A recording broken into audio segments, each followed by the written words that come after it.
जे कांग्रेसकडे हिशोब मागतायत 60 साल में क्या किया, 70 साल में क्या किया।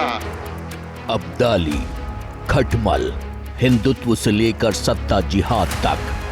पण संसद भवन गळते, राम मंदिर गळते, पेपर लीक होत आहेत, सगळं गळती सरकार याला म्हणायचं नाही तर दुसरं कोणतं आहे। उद्धव ठाकरे पुणे पहुंचे तो जबानी तीरों को सियासी तरकश में भरकर लाए। आज सुद्धा चंद्रबाबू नायडू हा काही हिंदुत्ववादी माणूस आहे। सामने सैकड़ों कार्यकर्ताओं की भीड़ थी। उद्धव ठाकरे ने भाषण देना शुरू किया और शुरू में ही पुणे से दिल्ली की सत्ता को चुनौती दी। मोदी जे कांग्रेसकडे हिशोब मागतायत 60 साल में क्या किया, 70 साल में क्या किया। अरे तुम्ही 12 महिन्यात जे संसद भवन बांधले ते गळते, त्याचा हिशोब पहिला द्या आणि मग आमच्याकडे 70 वर्षाचा हिशोब मागा। 70 साल में क्या किया, तुमचं सगळंच गळते, पण संसद भवन गळते, राम मंदिर गळते, पेपर लीक होत आहेत, सगळं गळती सरकार याला म्हणायचं नाही तर दुसरं कोणतं आहे। उद्धव यही नहीं रुके, बात हिंदुत्व तक गई तो निशाने पर अमित शाह थे। अमित शाह पर निशाना साधते हुए उद्धव ठाकरे ने कुछ ऐसा कहा जिसने महाराष्ट्र की राजनीति को गरमा दिया। उद्धव ठाकरे ने ऐसा क्या कहा, खुद सुनिए। अहमद शाह अब्दालीचा राजकीय वंशज अमित शाह,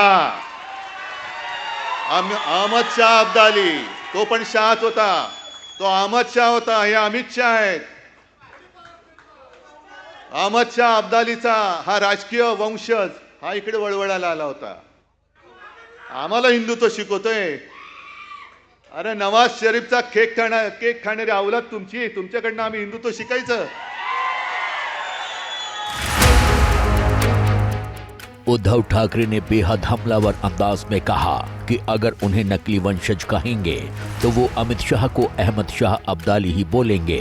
अब्दाली एक अफगान आक्रांता था जिसे पानीपत की लड़ाई में मराठाओं ने हराया था।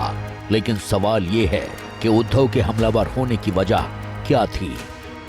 जवाब 21 जुलाई की ये तस्वीरें हैं जब केंद्रीय गृह मंत्री अमित शाह ने पुणे में रैली की थी। रैली के दौरान उद्धव को लेकर क्या बोले थे, ये भी सुनिए। औरंगजेब फैन क्लब कौन है? ठीक है, अघाड़ी वाले हैं। और उसका नेता कौन है? श्रीमान उद्धव ठाकरे औरंगजेब फैन क्लब के नेता बने। जाकिर नाइक को मैसेंजर ऑफ पीस बनाने वालों की गोदी में उद्धव जी आप बैठे हो। पीएफआई को सपोर्ट करने वालों की गोदी में उद्धव ठाकरे आप बैठे हो। और संभाजी नगर का विरोध करने वाले की गोदी में उद्धव ठाकरे आप बैठे हो। आपको शर्म आनी चाहिए। पुणे की रैली में अमित शाह ने उद्धव ठाकरे पर चुन चुन कर अटैक किया था। लिहाजा पुणे से ही उद्धव ने पलटवार करने में देर नहीं की। वैसे उद्धव ने अमित शाह ही नहीं बल्कि महाराष्ट्र के डिप्टी सीएम देवेंद्र फडणवीस पर भी बिना नाम लिए बड़ा हमला बोला। खड्डा पुरुष, जसं युग पुरुष असतं तसं खड्डा पुरुष कोण? हे आमचे टरबूज जाऊ द्या, कुठेही खड्ड्यात घाला त्याला। गेल्या काही दिवसापूर्वी मला वाटतं याच सभागृहात एक कार्यक्रम झाला असेल बहुतेक ना। उद्धव ठाकरे के वार पर फडणवीस ने भी पलटवार करने में देर नहीं की। उद्धव ठाकरे एक निराश और हताश व्यक्ति है और इस निराशा के कारण उनके दिमाग पर बुरा असर हुआ है। और आज का भाषण करने के बाद उन्होंने ये दिखा दिया कि वो सचमुच औरंगजेब फैन क्लब के सदस्य हैं। उद्धव ठाकरे ने इससे पहले भी फडणवीस पर तीखे हमले किए थे। 2 दिन पहले शिवसेना की मीटिंग में कहा था कि महाराष्ट्र में या तो हम रहेंगे या देवेंद्र फडणवीस। अगदी त्या अनिल देशमुखांनी सांगितले की कसं मला आणि आदित्यला तुरुंगात टाकण्यासाठी या फडणवीसाचे डाव होते, सगळं मी सहन करून जिद्दीने उभा राहिलेला आहे, तर तू तर राशीला तर मी तर राहील। उद्धव ठाकरे जिस तरह से बीजेपी पर हमलावर हैं, उसकी वजह है मुंबई की 36 विधानसभा सीटें। 2019 के विधानसभा चुनाव की बात करें तो तब शिवसेना 2 हिस्सों में नहीं बटी थी, उसका बीजेपी के साथ गठबंधन था। तब मुंबई की कुल 36 सीटों में से बीजेपी ने 16 विधानसभा सीटें जीती तो उद्धव की पार्टी के 14 विधायक जीते थे। वहीं कांग्रेस ने 4 और एनसीपी ने 1 सीट पर जीत हासिल की थी, जबकि समाजवादी पार्टी का भी 1 विधायक जीता था। शिवसेना में 2022 में बगावत हो गई थी।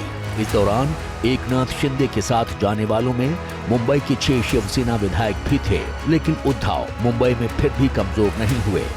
ये बात इस साल के लोकसभा चुनाव के नतीजे बताते हैं। मुंबई में कुल 6 लोकसभा सीटें हैं, जिसमें से 2024 के चुनाव में उद्धव की शिवसेना यूबीटी 3 और कांग्रेस 1 सीट पर जीती, जबकि बीजेपी की सिर्फ 1 सीट पर जीत हुई। वहीं एकनाथ शिंदे की अगुवाई वाली शिवसेना ने 1 सीट हासिल की। 15 विधायक होने के बावजूद मुंबई की 6 में से सिर्फ 1 सीट पर जीत हासिल करना बीजेपी के लिए झटके से कम नहीं। ऊपर से बीएमसी में भी लगातार 25 सालों से उद्धव का दबदबा बना है, लेकिन हाल ही में हुए विधान परिषद के चुनाव हुए थे, एनडीए को जबरदस्त जीत मिली थी। गठबंधन ने 11 में से 9 सीटें जीती थीं, जबकि इंडिया गठबंधन के 3 उम्मीदवार खड़े थे, जिनमें 2 ही जीत सके। कांग्रेस के 7 से 8 विधायकों के क्रॉस वोटिंग करने की खबर थी। लोकसभा चुनावों के 1.5 महीने बाद ही महाराष्ट्र विधान परिषद चुनाव में मिली जीत से बीजेपी जोश में है। इसके साथ ही बीजेपी हिंदुत्व के एजेंडे पर भी आक्रामक हो गई है। धारावी में हुई हिंदूवादी नेता अरविंद वैश्य की हत्या को पार्टी ने बड़ा मुद्दा बनाया है। धारावी का कार्यकर्ता अरविंद, उसके मर्डर के पीछे अल्लू, रफीक, जुमन, ये लोकसभा चुनाव के बाद इनकी हिम्मत क्यों बढ़ी? ये चैलेंज की भाषा राजनीतिक चैलेंज के लिए नहीं है, कि आरोपियों को बताने के लिए कि तुम चिंता मत करो। पुणे में उद्धव ठाकरे ने अपनी रैली में अब्दाली और हिंदुत्व का जिक्र सबसे ज्यादा बार किया। इसमें बीजेपी ही नहीं बल्कि एनडीए के सहयोगियों को घेरने में भी पीछे नहीं रहे। आज सुद्धा चंद्रबाबू नायडू हा काही हिंदुत्ववादी माणूस आहे? नितीश कुमार हे काय हिंदुत्ववादी माणसं आहेत? पण त्यांनी मुस्लिम समाज काय म्हटलेलं आहे, त्याच्याकडे डोळे झाक करून आम्ही आमचं सांगतो, आमचं हिंदुत्व कसं आहे हे आम्ही जाहीरपणाने सांगतोय। अरे पहिले तू कसं आहे अमित शाह ते तरी सांगा ना आम्हाला। उद्धव ठाकरे ने नीतीश कुमार का जिक्र किया तो बात पटना तक पहुंची। जेडीयू की तरफ से उद्धव को जवाब भी मिला। मैं उनको इतना जरूर बताना चाहूंगा कि दरअसल नीतीश कुमार जी मानवतावादी हैं। आज देश को ऐसे ही मानवतावादी नेताओं की जरूरत है जो धर्म और जाति पूछे बगैर लोगों के कल्याण के लिए काम करे। सियासत अपनी जगह है। महाराष्ट्र में इस वक्त बीजेपी शिवसेना शिंदे गुट की सरकार है, जिसका कार्यकाल 8 नवंबर 2024 को खत्म हो रहा है। अक्टूबर 2024 में चुनाव हो सकते हैं। ऐसे में जाहिर है कि आने वाले 3 महीने देश के दूसरे सबसे बड़े सियासी सूबे की राजनीति को और गरमाएंगे। वार पलटवार का जबरदस्त दौर अभी बाकी है। For exclusive and insightful videos, subscribe to our new channel ABP Live Premium.